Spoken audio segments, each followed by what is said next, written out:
Okay, I think we're at capacity. We may have people joining. Welcome, I'm Matt Smith. I'm the Director of Policy and Research at the Global Entrepreneurship Network. Delighted to be hosting the launch of the 6th Missing Entrepreneurs Report, published by the OECD and the European Commission. We have got quite a lineup of speakers over the next 75 minutes. I'm conscious that I do not want to run over. I want to respect your time, so we'll be finishing bang on 1:15 European. I will hand straight over to our first speaker, which is Joost Kotter, Director General of DG Employment, Social Affairs and Inclusion at the European Commission.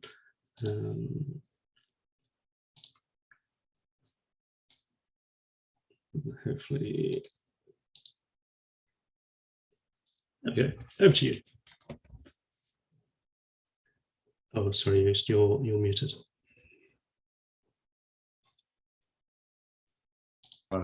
Here we go. Now you can hear me. Okay, excellent. Thanks a lot, Matt. And dear participant, dear Lamia, first of all, it's a real pleasure for me to be here this afternoon to open this event that's dedicated to the what is already the 6th edition of the Missing Entrepreneurs Report, the Missing Entrepreneurs Report 2021. And let me start by saying how happy we are from the side of the European Commission to be able to work with the OECD on these important reports, and in particular, of course, with Lamnia's department. I mean, the event marks the end, in fact, of a 2-year research on the conditions under which specific target groups could thrive better as entrepreneurs. And I think the message from the report is very, very clear. It has shown over the many years that this report is being done, that the awareness of the importance of this group, the missing entrepreneurs, and the potential that they have has grown a lot.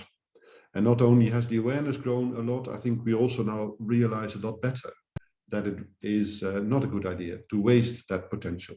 We need them. We need these so-called missing entrepreneurs to keep our social welfare state in a good state. They should not be wasted.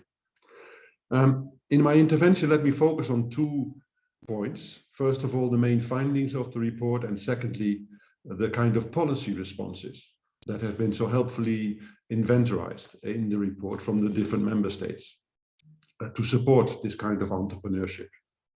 First of all, I mean, I said the report is really an eye-opener for all of us for at least 2 reasons. First of all, it demonstrates that putting in place effective, inclusive entrepreneurship policies and expanding entrepreneurship really helps to create jobs, to fight social and financial exclusion, to leverage technologies, and to help respond to economic challenges.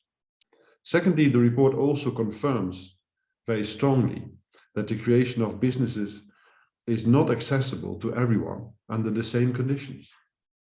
Women, young people, and migrants face specific and often much greater hurdles on the path to entrepreneurship, as do people with disabilities, seniors, or the unemployed.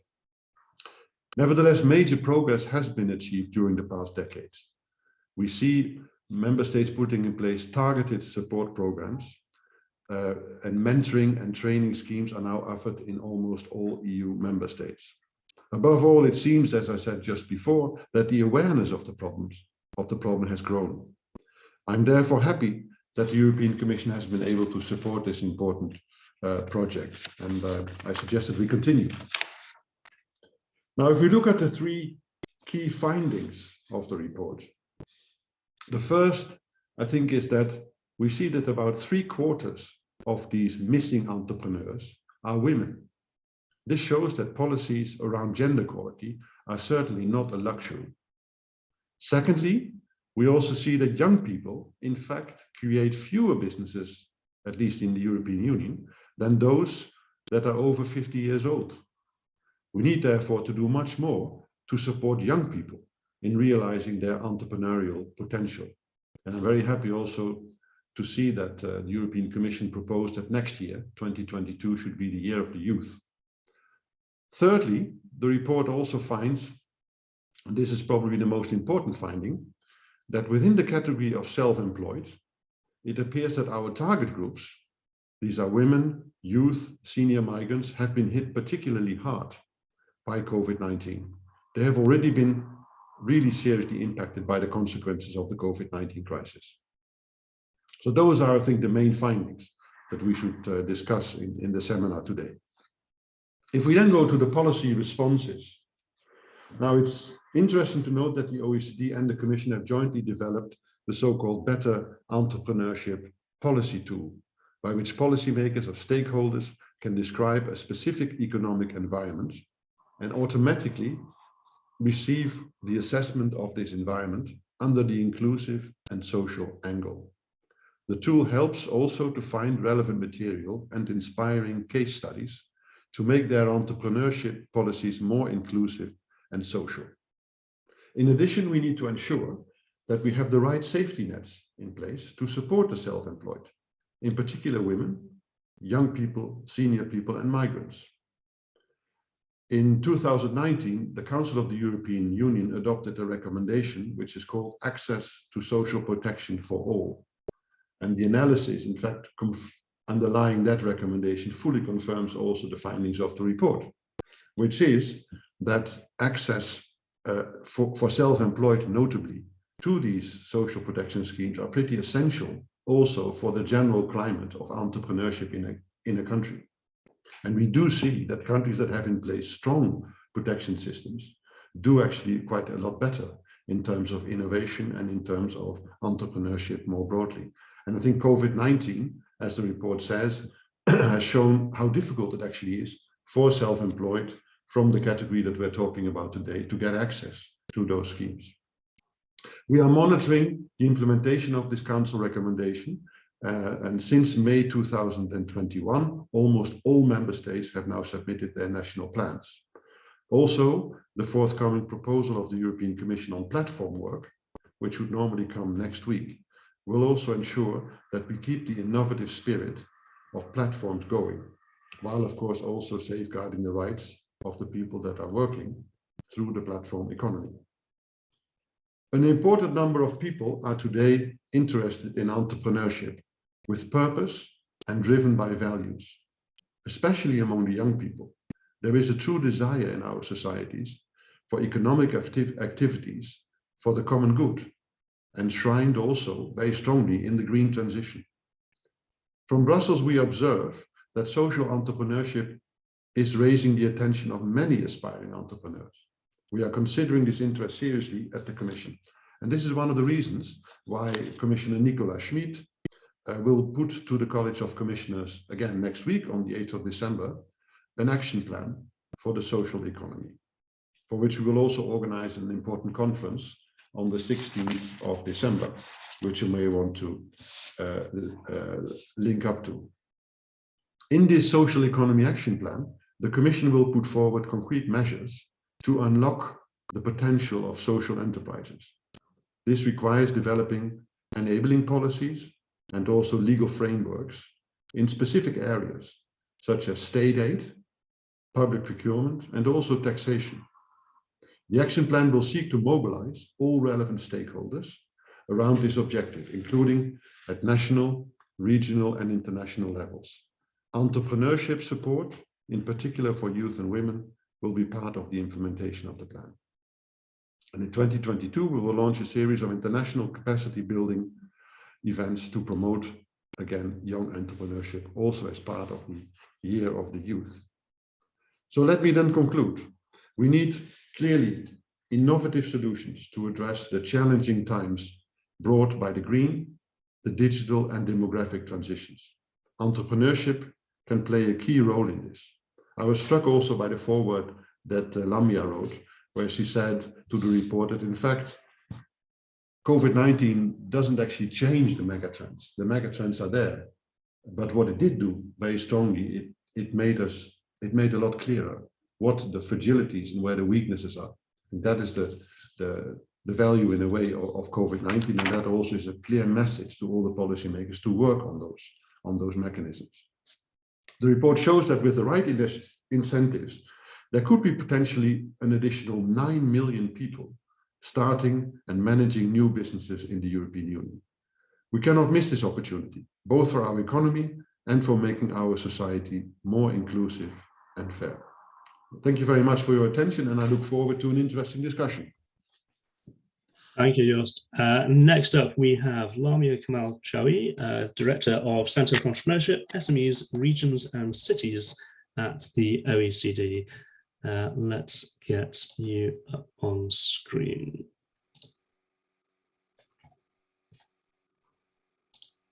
Thank you very much, Director General Joost Kortij.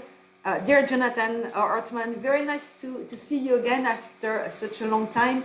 Distinguished speakers, dear participants, thank you all for joining us for the launch of the 6th edition of the OECD EU Missing Entrepreneurs series.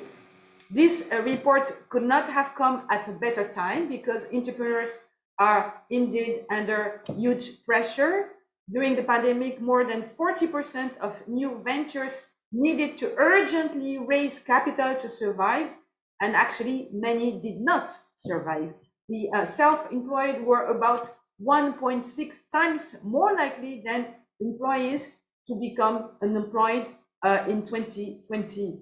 And these pressures fell disproportionately on some groups of entrepreneurs who were actually already suffering from unequal opportunities, this long-standing issues, our missing entrepreneurs. And for example, business closure rates were 30 to 50% higher for women-operated businesses in the first half of 2020 in most regions of the world, not just in the EU, almost everywhere in the planet. So this report is really timely because our missing entrepreneurs need us. It is also timely because we need them. We need these entrepreneurs to create new ideas, new business models, and new jobs to drive the recovery. We know the entrepreneurial spirit is still very much alive. While business creations actually fell early in the pandemic, these have bounced back strongly. And indeed, most countries actually, they saw startup rises in 2020 compared to 2019. And our challenge now is to ensure that this revival that we are observing in entrepreneurship is broad and inclusive. And unfortunately, that has not always been the case, as just mentioned. Today's report showed that if everyone was active in business creation as 30, 49-year-old men, there will be 35 million more across the OECD, 9 million more specifically in the EU. So this is quite huge. And these missing entrepreneurs represent, of course, a lost opportunity for us all. They represent 35 million missed opportunities to boost productivity and 35 million missed opportunities for people to make a better life for themselves and for their families. So who are these missing entrepreneurs? Well, 3/4 of these missing entrepreneurs are women, half are over 50 years old, and 1 in 8 are under 30 years old. Overall, we have observed, and this is good news, some progress. Their number actually declined slightly over the past decade, but the gaps remain too large. Even in better performing countries, for instance, that like the Netherlands, where there are still 250,000 missing entrepreneurs. So the barrier faced by our 35 million missing entrepreneurs, actually they are not so different from those faced by other entrepreneurs. They include, of course, a lack of finance, lack of skills, and a lack of networks. But the scale of this issue is much more greater. And the good news is that there are many inspiring examples of countries really taking actions to address these challenges. And we have reported these inspiring examples in the report that we're launching today. And we took them also from the online OECD European Union Better Entrepreneurship policy tool, which is an online policy assessment tool, which provides guidance, notes, and case studies to help promote inclusive and social entrepreneurship. I invite you to have a look on the website, and because it's also available in 24 languages. Let me now set up some of the findings for some specific groups. Of course, I will start with the largest group, the 26 million missing female entrepreneurs. Despite a high education level and strong labor market participation, less than 5% of women in the EU were creating and managing businesses between 2016 and 2020, compared to 8% of men, 5 versus 8. And we see a similar gap across OECD countries more broadly. Gender gaps actually reflect barriers in financial markets, skills gaps, negative social attitudes, and a lack of suitable maternity and childcare support. And for example, women are only 75% as likely as men in OECD and EU countries to report having the skills needed to start a business. And many countries actually, they have been supporting women entrepreneurs, and we are seeing more and more countries doing so, but often leave gaps in the support system. And here I'd like to mention as an example, the Canada's Women Entrepreneurship Strategy, the WES, which I think provides an inspiring example.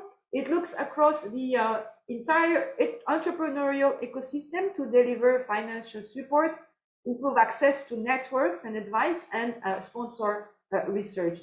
This coordinated approach not only tackles financial barriers, but also tackles head-on long-standing issues of gender bias among entrepreneurship support organizations.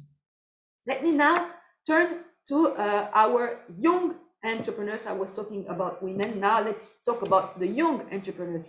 Young people, of course, often have a higher level of entrepreneurial intentions. Nearly half of university students, actually globally, they intend to start a business within 5 years of graduation.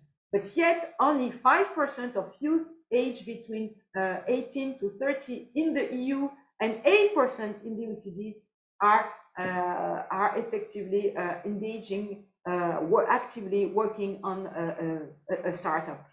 One of the reasons is that people under 30 years old are about 85% as likely as those over 50 years old to feel they have the skills and knowledge to start a business. So they have less confidence in doing so. Addressing this gap is even more important today, given the sharp increases in youth employment across the EU and OECD areas since the beginning of the COVID-19 crisis. To address the urgency of action on youth, actually at the OECD, in our 2021 Ministerial Council meeting, which just took place a couple of months ago, ministers called for an OECD recommendation to support young people, which will include measures to promote youth entrepreneurship. And the report we are launching today includes many positive examples of public action to inform the recommendation. One example is the National Youth Entrepreneurship Program in Hungary, which has supported 6,500 youth to create businesses since 2014.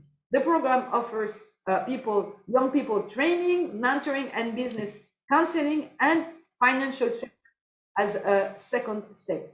So beyond women and the young, our report, of course, also covers key issues facing immigrants, seniors, the unemployed, and people with disability. For this group, targeted program needs to be scaled up and reflect learning about what works.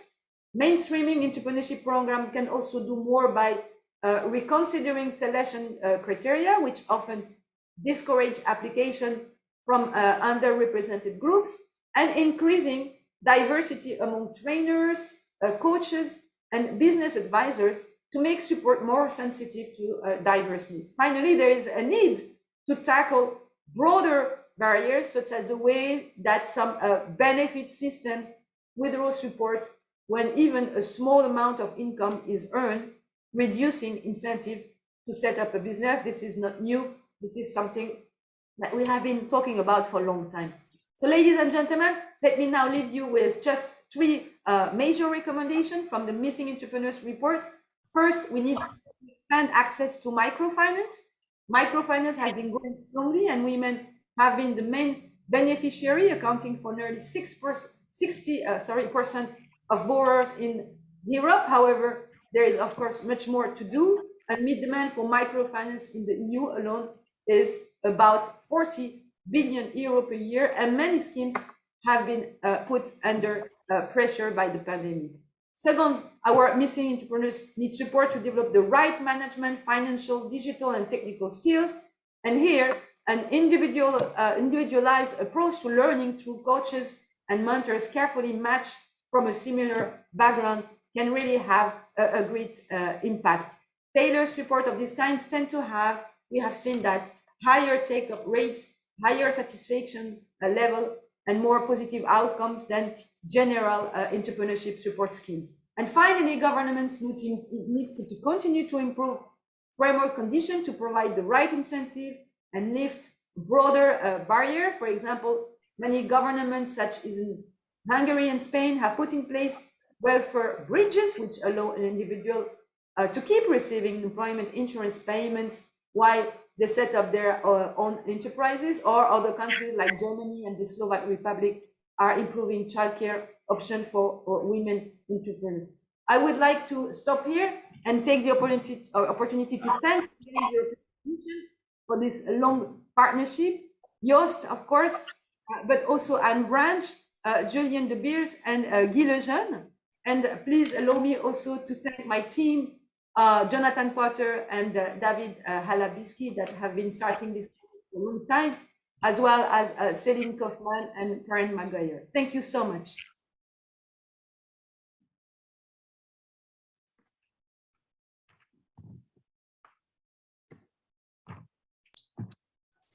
Thank you. And now we'll hear briefly from Jonathan Ortman, President of the Global Entrepreneurship Network.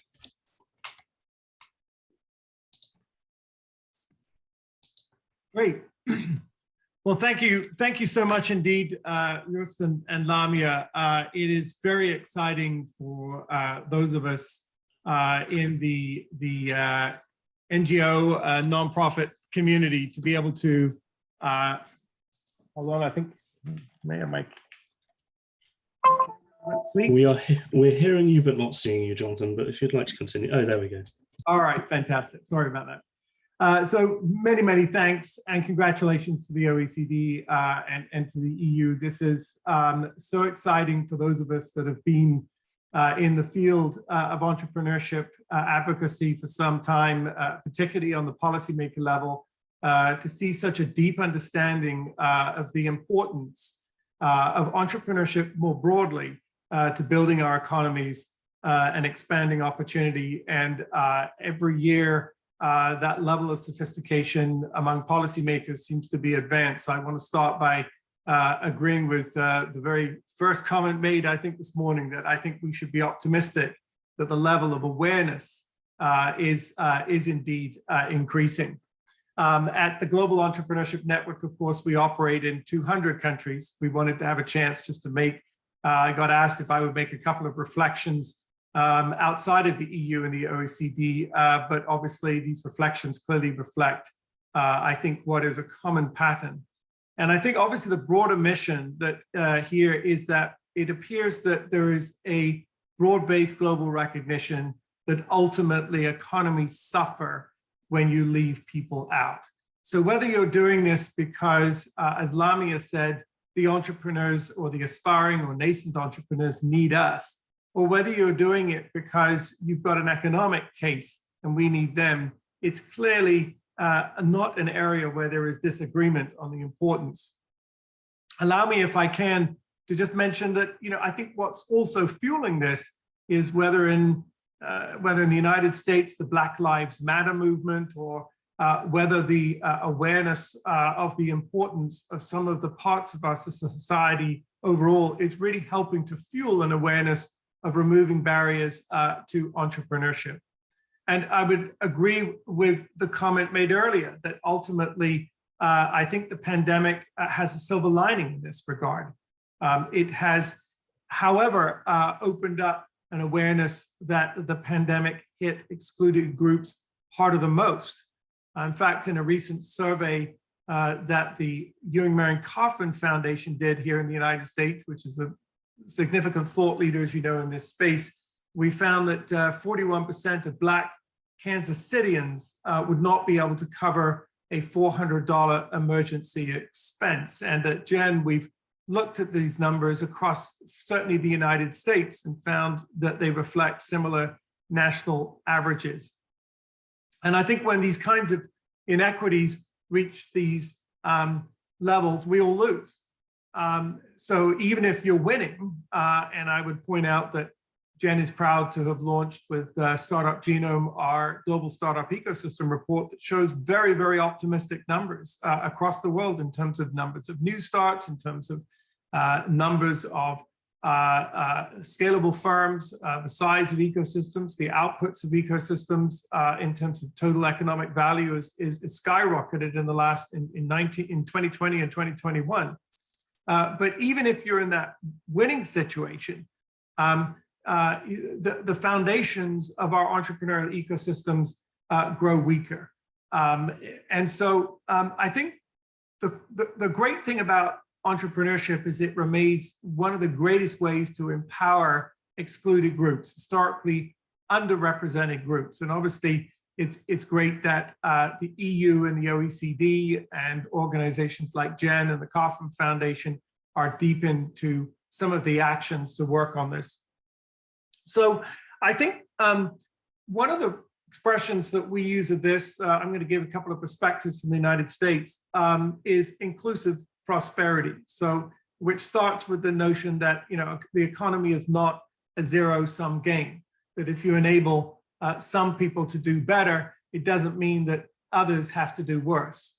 And the notion here is one of regeneration. It's one of the generate positive ripples, multiplier effects everywhere. And so I think we also recognize, of course, all of us as policymakers, something that, you know, has been a mainstay of the work that we at Jen and the Kauffman Foundation have advocated over the years, namely that almost all net new jobs in most economies now come from firms less than 5 years old. And so the notion that when more people do better, demand increases, which lifts all businesses and indeed the people that work in them. So it's not just about creating jobs, it's of course around creating economic opportunity that for people who were previously left out of that story. It naturally creates a bigger tax base, it naturally provides more funding for communities. So I think we still see disturbing gaps. I mean, I think the disturbing gaps that most worry me have always been the ones that are sort of underneath. That, you know, that we've seen a flatlining of new starts over the last 40 years, but these gaps are most evident, as I think this report most importantly emphasizes, in some of the groups that have been historically underrepresented. In a lot of the markets, so I'll just give the United States as an example, just by as a comparison, it tends to be, the historical groups tend to be, for example, Black and brown entrepreneurs. They tended to have the least personal capital, the worst borrowing ability to get their companies off the ground or poised for growth. And naturally, I think as we always admired the work of OECD and frankly, Lamia in particular, for helping us to really dig deep into understanding the current trend in the United States also around why women are only half as likely as men to start a business. And the trouble with some of these companies that do start in the groups that we are talking about, in these entrepreneurs in the missing middle, the missing entrepreneurs, is that often they tend to begin small and stay small. And so it's one of the reasons that we authored, John Deary, who's on our executive committee, just authored a piece a few days ago about some of the reasons why and some of the solutions certainly in the US that we can do to try to get more for example, Black investors investing in Black entrepreneurs, more women investors investing in women entrepreneurs. And I'll put a link to that in the chat. So this is very exciting. I think many of the speakers have advanced the case. We want to move on to the panel discussion about some of the specifics. I will add to the excitement of just imagine the growth that can be unleashed if we get more of these historically underrepresented groups into the equation. It's delightful to see that there's great recognition, that there's talent and intellectual capacity going into working out specific policy steps that we can take.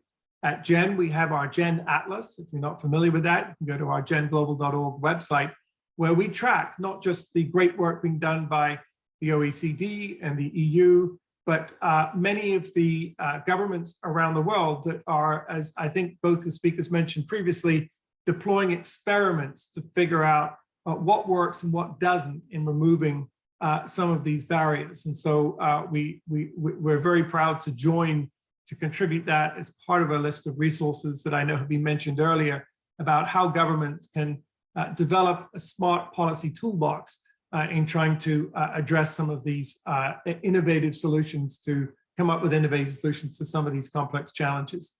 Finally, I mentioned also on a very practical level, we would just love to, make a point of participating in the events you mentioned in December. I think also we'll reference the fact that the Global Entrepreneurship Network will, after a 2-year hiatus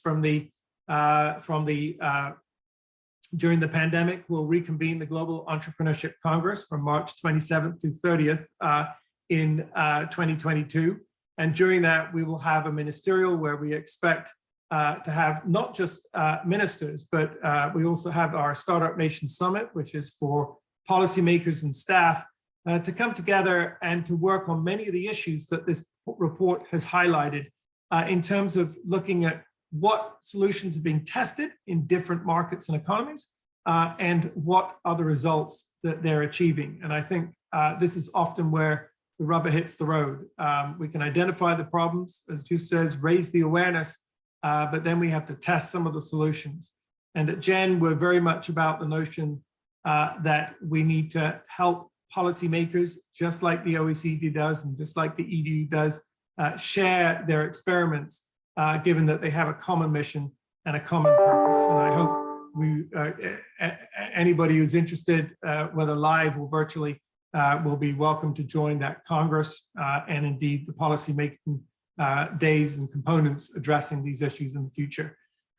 So with that, I hope optimistic note, and thanks to the extraordinary leadership of the OECD and the EU, we want to say, I'll turn back over to get the panel off and running. And on behalf of GEN, thank you so much for joining today. Thank you, Jonathan. Next up, we have David Hamiliski of the OECD Centre for Entrepreneurship, one of the project report authors, who will be taking us through the rest of the session. David, over to you. Good morning, good afternoon, good evening to everybody, depending on where you are. We'd like to thank you for joining us. We're really excited that you were able to be here today to talk about these important issues. We're going to move into a roundtable discussion in a few minutes, and we would encourage you to be active and participate. You can pose questions in the chat or using the Q&A function. You can add to the discussion with your thoughts in the chat. And to get that spirit going, we've got a little quiz for everybody to do. It's just really short. We want to get the juices flowing. So Matt, could you please put the quiz up for everybody? We've got 3 questions that ask about barriers, government actions, and priorities going forward. And so you can pick one answer for each question, and we'll leave it open for a few minutes to take a quick pulse of the participants. So the first question, what is the greatest barrier to opening up entrepreneurship for all? Lack of awareness across the population, institutional conditions, which means attitudes in society or the institutional and welfare systems, obstacles to finance, skills barriers, or small networks. Second question, Where should governments focus their efforts to make entrepreneurship more inclusive? So should we promote a culture of entrepreneurship, increase the supply of finance, boost skills, including financial literacy, help people build entrepreneurship networks, address bias in institutional conditions and support system, or do we scale up all of the support for inclusive entrepreneurship? The last question tries to look at new developments and new opportunities that governments have. And so the question is, which of the following has the greatest potential to increase inclusion in entrepreneurship? The choices are innovations in finance, such as fintech, growth in digital entrepreneurship, peer learning, leveraging partnerships with non-government actors, and the last option is to increase diversity in policymaking. So we hope you've all had a chance to respond. And Matt, how does it look? Do we have responses that we can see? Yeah, we're about 50% of responses. So let's close that now. If you haven't completed, apologies, but let's get the results up.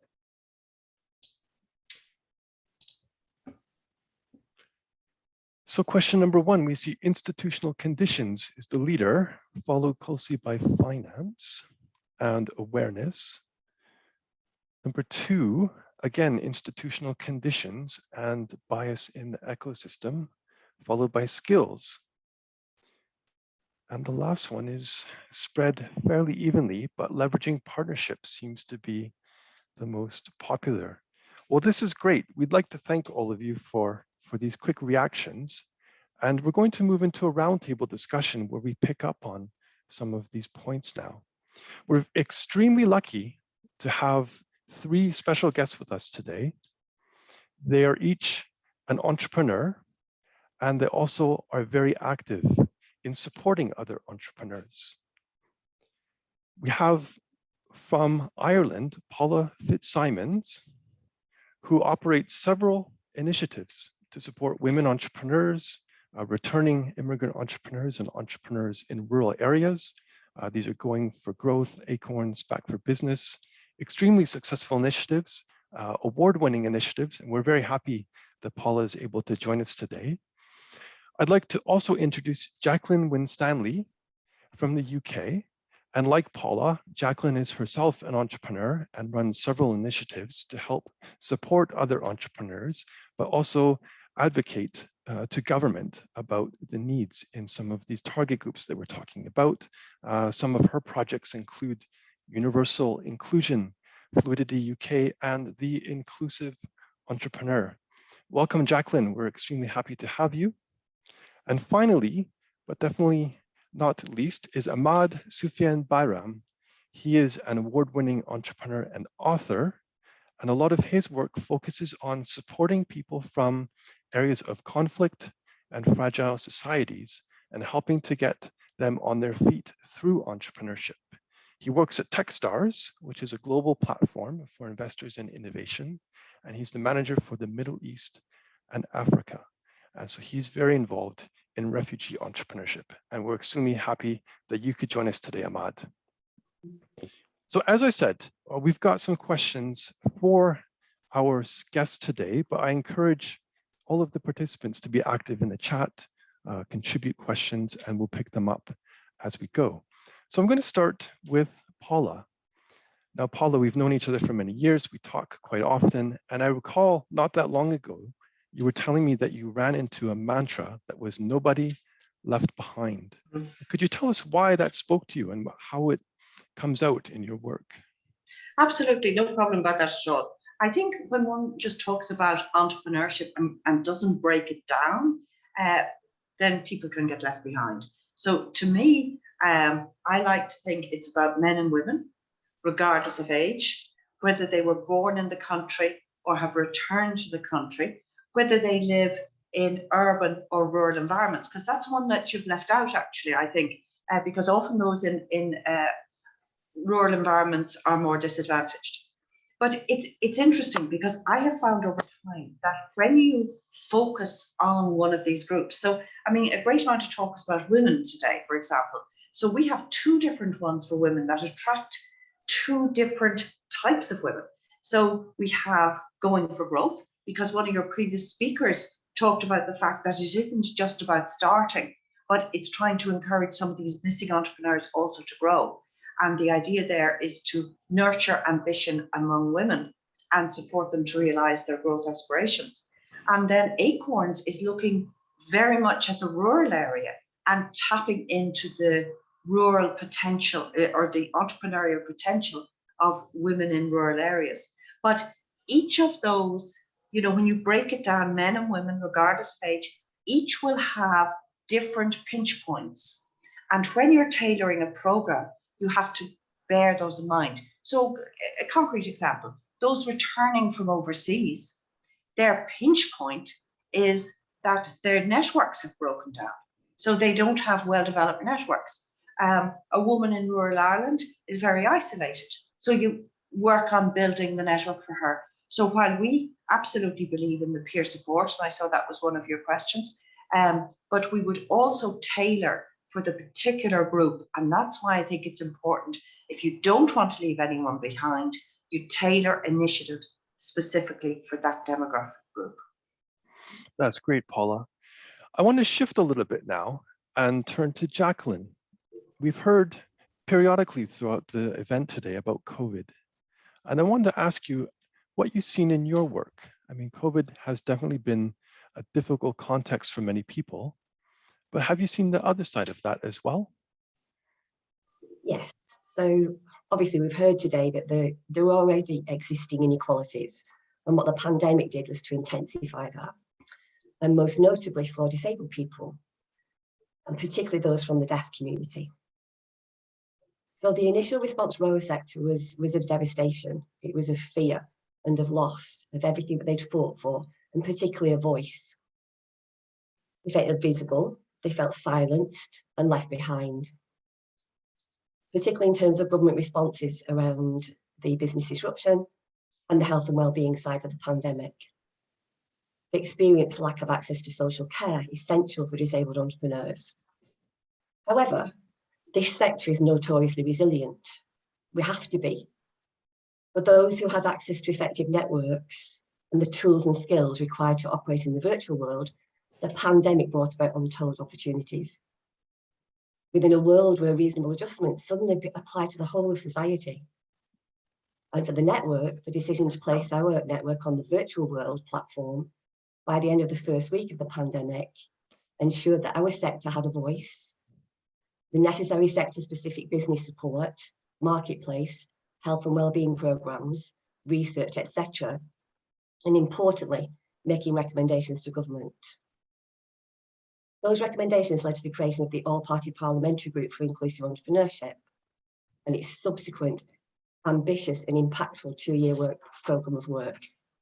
For our members, for our disabled entrepreneurs that we work with, myself included, they didn't only retain their businesses, they flourished. And in some cases, they created additional businesses. Some saw their businesses grow in ways they never expected. For example, Ability Today, which is an academy that trains disabled people to become journalists. At the start of the pandemic was just to start their new course and felt it was over. They wouldn't be able to proceed. But putting everything online, they proceeded with their course and they had inputs that they'd never expected. And our network is filled with examples like that. But I want to just emphasize, although we've seen this massive resilience and growth, those inequalities have not gone away. So there's still a lot of work to do. But it's a really good example of within the pandemic, how people did rise above the difficulties that we're facing, particularly in the lockdown, and went on to create such innovation, which was wonderful. As Secretariat, our role led to a greater understanding within the Palace of Westminster, and it's recognised for placing inclusive entrepreneurship at the forefront of policy in the UK and internationally. It opened a whole vista of opportunities for disabled entrepreneurs everywhere and led to some positive responses from government and partners, particularly things like during the pandemic, our entrepreneurs and before are reliant upon a thing called the Access to Work Award. to get their practical support, without which they cannot continue to operate in the area of creating enterprise. The APPG allowed us to inform government on what that meant for our entrepreneurs, and government waived that criteria, the tax year associated with the pandemic. So we've seen both. We did see initial devastation and fear, but we've actually seen incredible innovation and enterprise and inclusive economic growth. Thanks, Jacqueline. That's great. A message of resilience helps to put a slightly more positive light on the difficult context we've had for the past 2 years. And again, you highlighted networks, which is a point that Paula raised. I want to turn to Ahmad now and ask Ahmad about finance. Finance is, of course, one of the greatest hurdles that all entrepreneurs face. And of course, many of the people that we're talking about today, people from groups that are disadvantaged and underrepresented in entrepreneurship, face even greater difficulties accessing finance. Could you tell us a little bit about these challenges, and in particular with the refugee entrepreneurs that you work with? And did anything change during COVID in this respect? Yeah, absolutely. Well, thank you, David. So recently, similar to the poll that we did today, we asked a question to more than 270 Syrian businesses that are located in neighboring country to Syria. And we asked them what the challenges and barriers that prevent them from accessing and scaling their business and grow.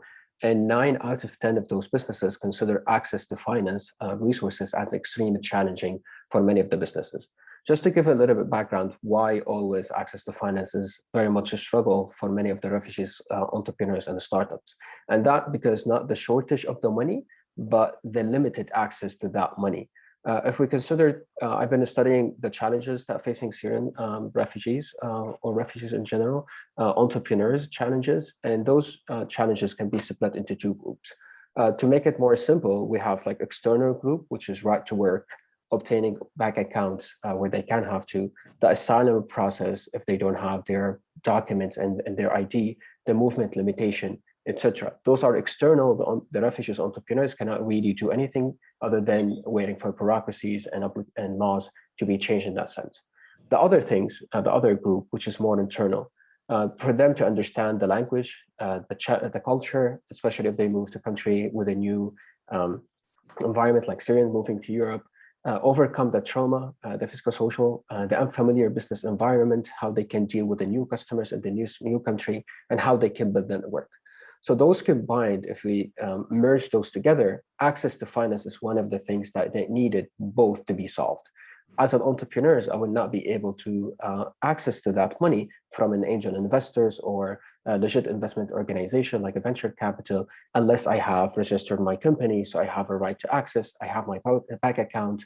I am also be able to understand the market, what's the opportunity there, be able to speak to my customer language, etc. So those really made it a very much complicated situation for many of the refugees to be able to chuckle and focus on both.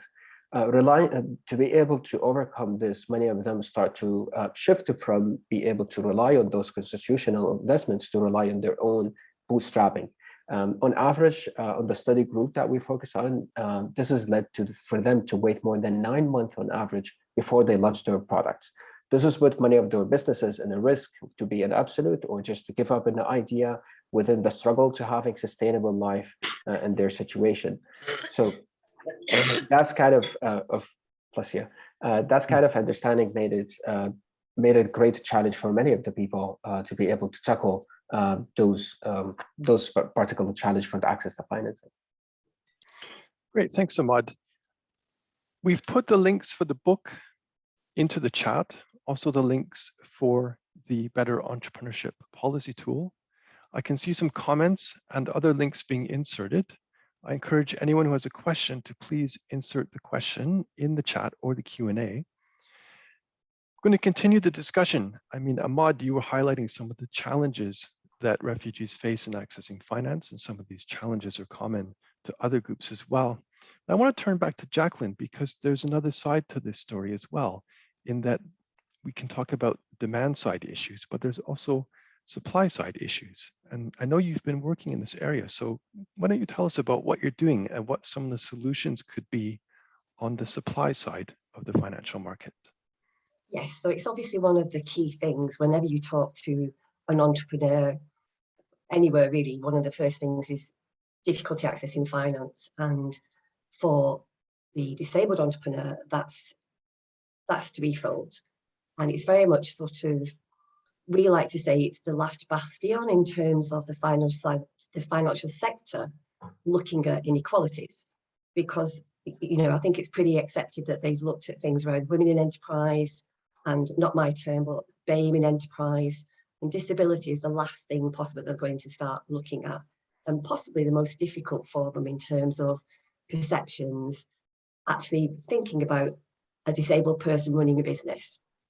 So within the network and also within the work we started in the APPG in the pandemic, we've looked at this in some detail.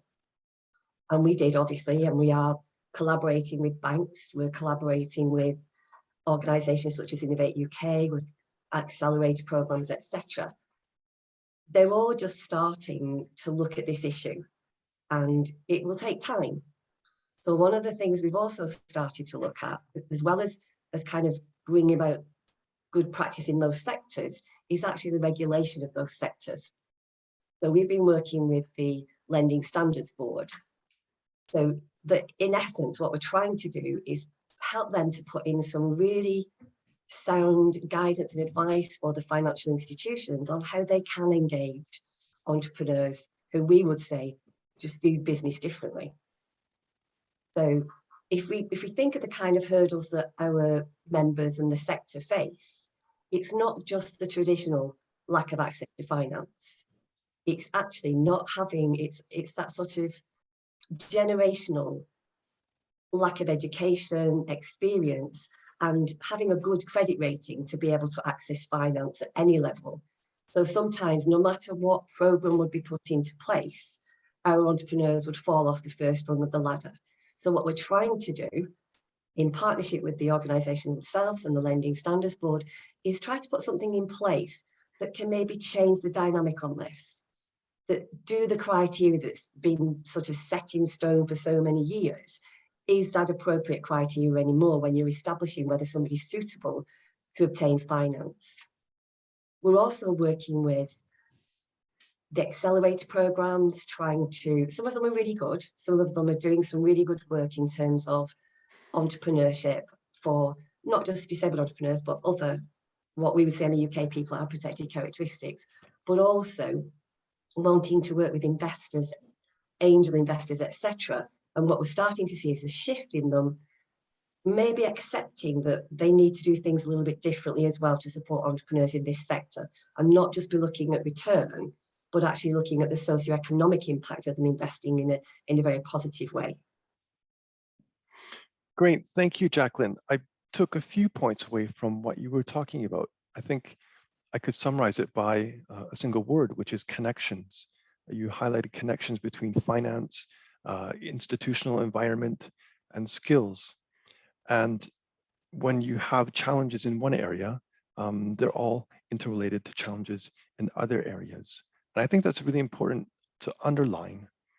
And I want to pick up on this point with Ahmad, because there are various innovations ongoing right now in policy, and we have new solutions appearing. One area is finance. We see the emergence of fintech, and this holds potential for possibly closing some of these gaps.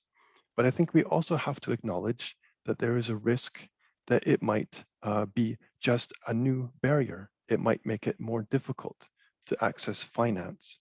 And I want to see what you thought about that, and how do we ensure that some of these new solutions can actually help the entrepreneurs that we're talking about. And it might include other issues such as skills gaps, for example, when we're thinking about fintech.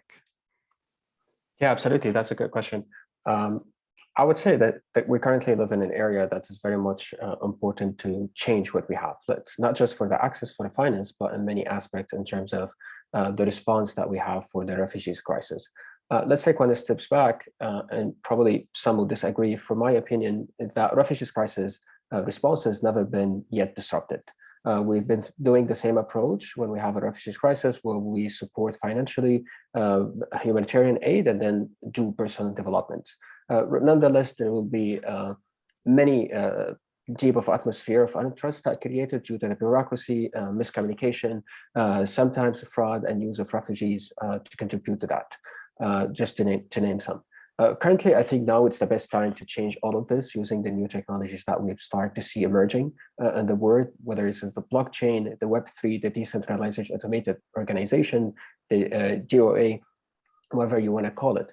So those kind of technology is not the main purpose of it. The goal here is technology is not to sort and distribute data, rather than to ensure that all the distributed parties within the network that never been trusted each other before are completely agreed with each other.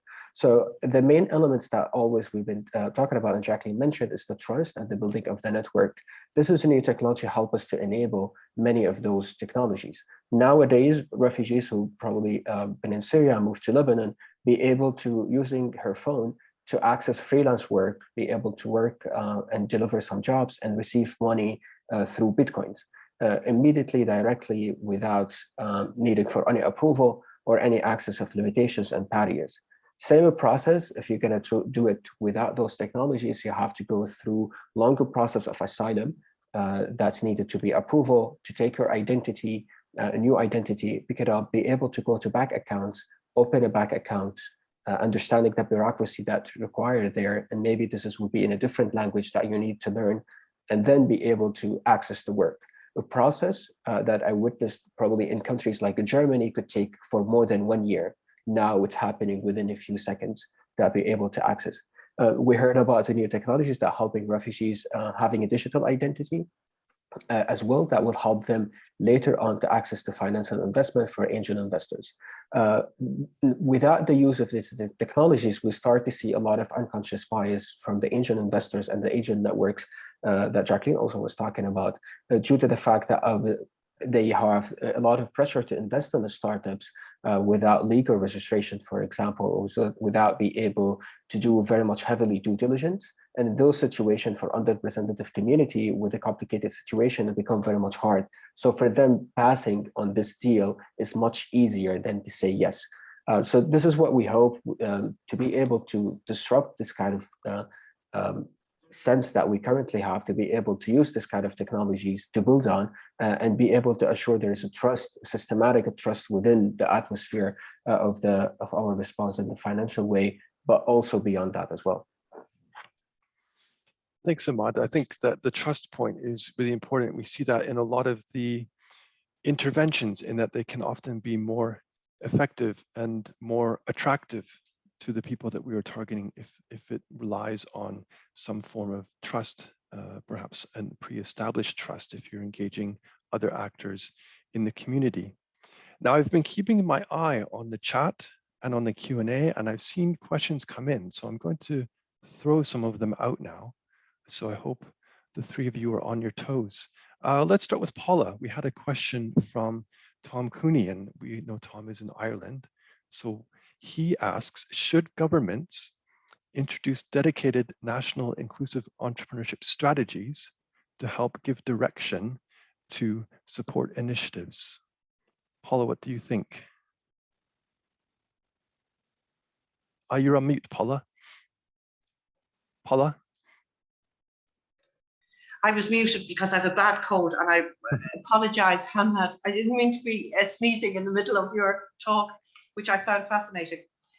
It's really an interesting question. I found that I'm learning so much from listening to both Jacqueline and Ahmad, because they're areas that I haven't been exposed to. And yes, you know, I think I work in the area of inclusive entrepreneurship. And I suppose in a way it becomes then, what do you mean by inclusive? You know, and because my focus has been slightly different. Now, I would think in many respects, looking at Tom's question, I don't think we always have to look for government to introduce policies and different strategies, because I work in the private sector and I'm supported by government and also supported by the private sector to do what I do. And basically what we do is we harness the volunteer and the willingness to give back of successful entrepreneurs. And I think that that model works extremely well. And you don't need the government to be suggesting what needs to be done, because the situation that you're looking at, Ahmad, is quite different to the situation that I'm looking at. So I tend to focus on females and age. I've done senior, haven't done youth.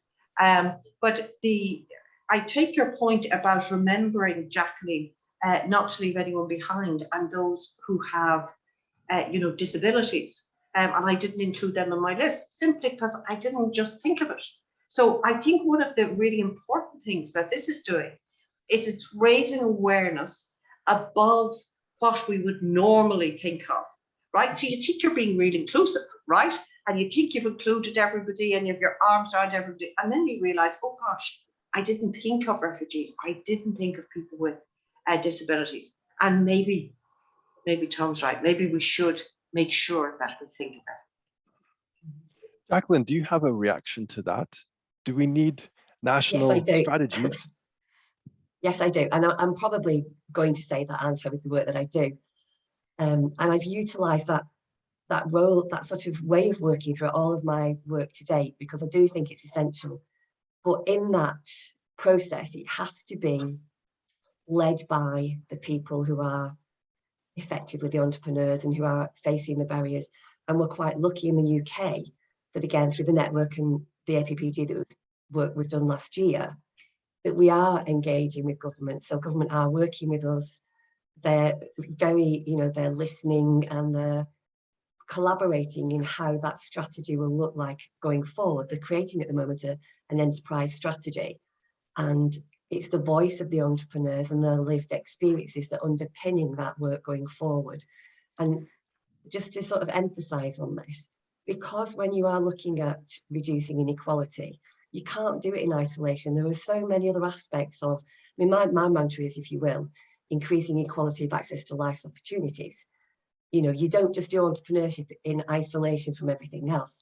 And lots of other government departments underpin that as well. So for me, it's essential, because that way we'll get a coordinated response. You can't suddenly sort of say, oh, well, the entrepreneur can have finance, but they can't have the appropriate health and social care that they need without having that government. And it's not a dictated role. It's a partnership, collaborative role on how they can best support and upscale the sector. I think that's a really important point, because one of the things I wanted to highlight in our discussion today is that this is about people. It's about people's lives. And we've heard throughout the discussion today some really big numbers, 35 million. We've heard about some great big initiatives, but this is all about people and helping people explore opportunities that they want to explore. And I really want to underline that. So I thank you for that, Jacqueline. We have time for just a couple of quick questions. Ahmad, there was one for you in the chat. So just briefly, how can we address unconscious bias and structural discrimination, which must be tackled alongside policy initiatives if we're going to have positive outcomes? Yeah, very good question. Good timing, because recently published an article talking about the unconscious bias for refugees accessing financing. It's on my personal blog. I'm happy to share it in the chat. Just to give a little bit very quick background, what would you mean by unconscious bias and that words? So technically, I've met a lot of refugees. For example, to give a story, for a guy who's living in Germany, he missed very much important meeting with a high-profile investors just because he was worried about his family back home that he lost contact with for a week or so. Turned out to be nothing danger that happened to them. They just lost electricity in that area, and he was very much concerned. Later, the deal was cancelled because the venture capital considered this his worried and not be able to meet in the meeting as a sign for not being able to manage a business in a proper way. We also heard about some entrepreneurs who goes to reach out to the investors based on Jordan, who rejected them to invest in them just because they have another full-time job. just to know that refugees cannot be able to stay in Jordan if they're not asylum seeker or they've been approved by UNHCR or they have a full-time job. So the entrepreneurs would like to make sure that there is initial approval first from the venture capital to quit the job and pursue their dreams to create their startups. Rather than this is more of misunderstanding that creating unconsciously toward biasing and missing some of the deals that are coming from refugees community or pass by it in that sense. I think there's a lot of that have to be in education. We also heard about Jonathan intervention of talking about how in the US, mostly Black venture capital, Black VCs and angel investors start to invest more specifically in the Black founders. Similar initiative could be done as well by relying on diaspora communities to invest in refugees that basically in the same community they try to understand, or the previous people who came 5 years ago to be able to invest in the newcomers because they also understand their situation. So it's mostly, I would say, education, be able to rely on this network of diaspora people as well. Also, the article, you will find more information on that. Great, thanks, Ahmad. While our time has essentially run out, we've got time for one last quick question, which I'm going to put to Paula. We've talked a lot about challenges faced. We've talked a lot about solutions. I want to look into the crystal ball and look to the future. We've had the COVID context. Everything has changed. What have been some of the big changes and how do we go forward?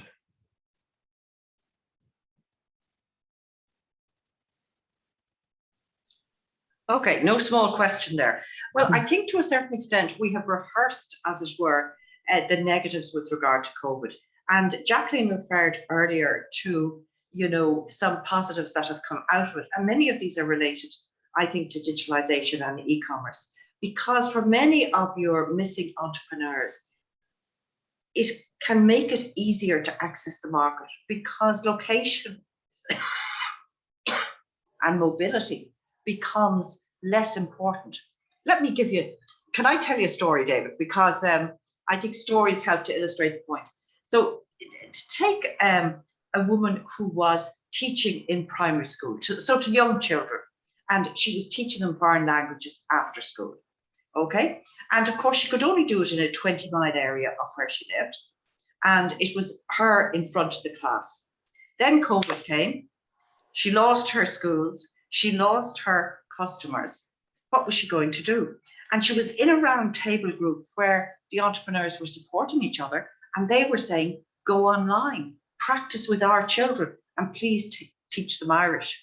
And that woman, Sinead McKeever's her name, Little Lingua, is actually teaching Irish to customers or to clients or students in America, all over the world who want to. Now, she would never have thought of that. She would have been much more locally focused. And the opportunity for delivering personal services digitally for smaller companies who need less money to sell through e-commerce, they get direct access to their customers. I think there's going to be enormous changes coming from COVID, and they're not all negative. Well, thank you for that, Paula. It's good to end on a positive note. This has been a fascinating discussion. It's great to hear each of your different perspectives. So I'd like to thank you, Paula, Jacqueline, and Ahmad for your contributions today. We're going to end the roundtable here. Now, I've put the links in the chat. I'm going to put them back in again to the report. The report is out now, Missing Entrepreneurs 2021. I encourage you to go look at it. It's got data that compares activity rates and barriers across countries. It's got policy chapters, policy advice, special focus on microfinance, another special focus on immigrant entrepreneurship. We've got country notes with details on what's happening on each country. Please go look at it. OECD, EU, Missing Entrepreneurs 2021. And now we're going to turn the floor over to Dr. Jonathan Potter, Head of Entrepreneurship Policy and Analysis Unit in the OECD Center for Entrepreneurship, for some final thoughts. Over to you, John. Well, thank you very much, David. Thank you to all the speakers. Thank you to all the participants. It's really been fascinating Thanks to everybody for coming to this event. Of course, we're very happy that this important publication is now out. And that is thanks to the collaboration between the OECD and the European Commission, and to the inputs of all the different stakeholders who've been involved from the world of policy and from the world of research. Thanks to everybody. The Missing Entrepreneurs 2021. The idea is that this will be a reference document for everyone who's looking for information on entrepreneurship activities and policies by different social groups. And that information was missing in the past, but it's here now with the Missing Entrepreneurs series.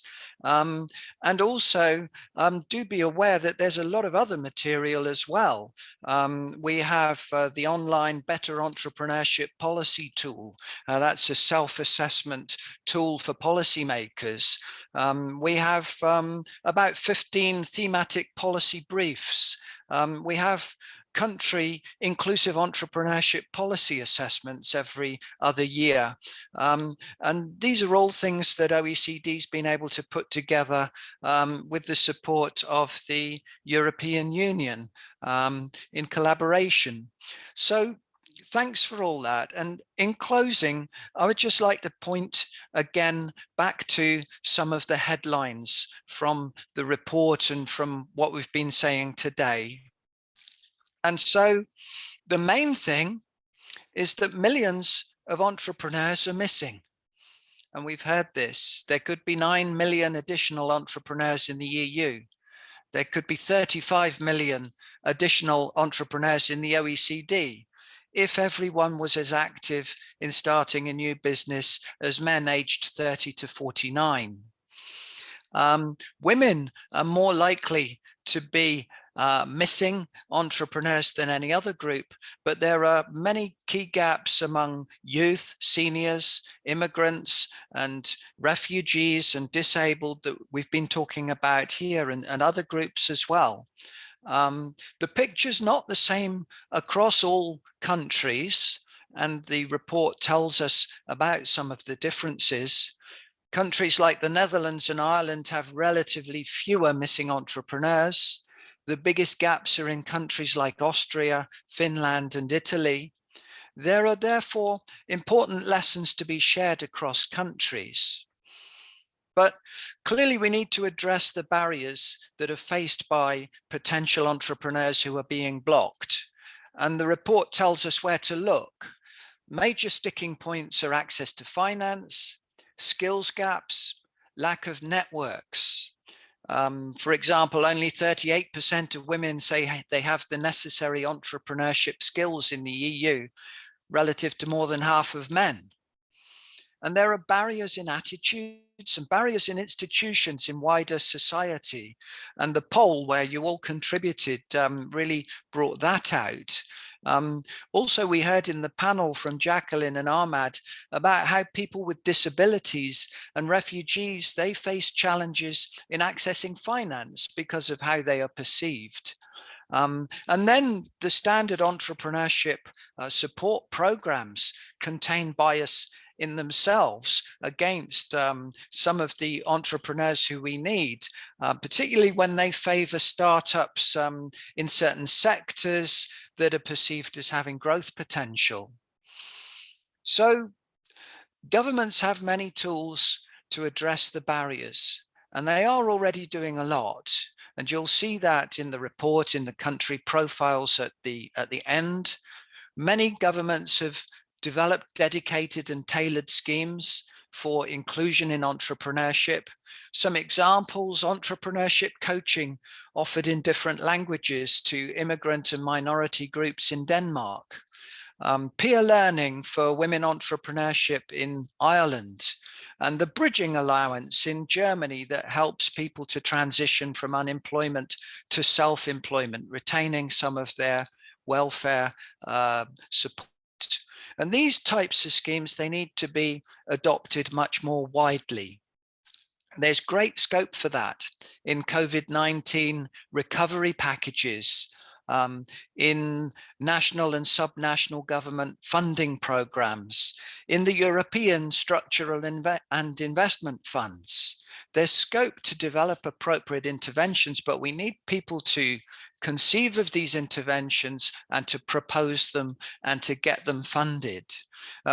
We trust the report will make the importance of inclusive entrepreneurship policies clear. It'll provide inspiration on how to develop the right initiatives. The report's available. We've been putting it into the link, please have a look.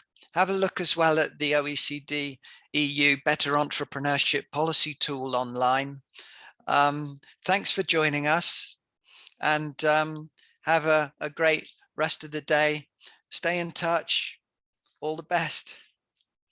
I think we close the event here.